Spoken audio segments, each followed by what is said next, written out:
सब लोगन के हमार प्रणाम नमस्कार। कैसन बानी रउआ सबन? उम्मीद बा कि सब लोग नीमन होई। आज हम रउआ सबन के बीच उपस्थित बानी एगो झूमर के गीत लेके। तो आई झूमर सुनल जाओ।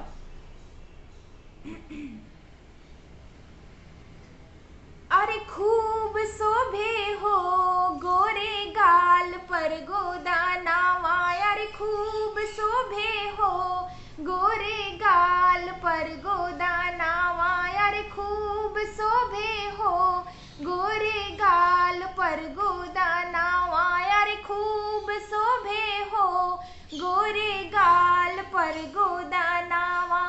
पहिले करार कैलो बागवा बगैचवा, पहिले करार कैलो बागवा बगैचवा, अरे चल अइहा हो फुलवा लोढ़े के बहानावा, अरे चल अइहा हो फुलवा लोढ़े के बहानावा, अरे खूब शोभे हो गोरे गाल पर गोदानावा, अरे खूब शोभे हो गोरे गाल पर गोदानावा।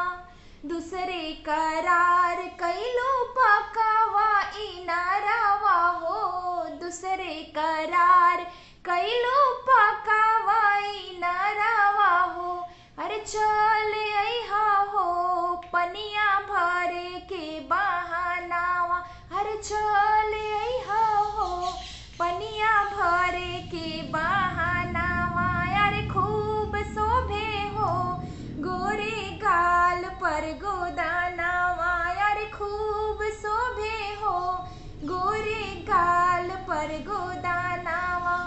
तीसरे करार कैलो मंदिर के बहानावा, तीसरे करार कैलो मंदिर के बहानावा, अरे चल अइहा हो पूजा करे के बहानावा, अरे चल अइहा हो पूजवा करे के बहानावा, अरे चल अइहा हो पूजा करे के बहानावा।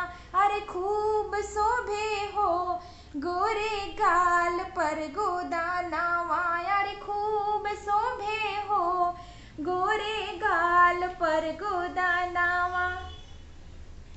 उम्मीद बा कि गीत जरूर नीमन लागल होगी। गीत नीमन लागल होगी तो शेयर जरूर करें, लाइक बटन दबाएं, कमेंट सेक्शन में जरूर बताएं कि गीत कैसन लागल।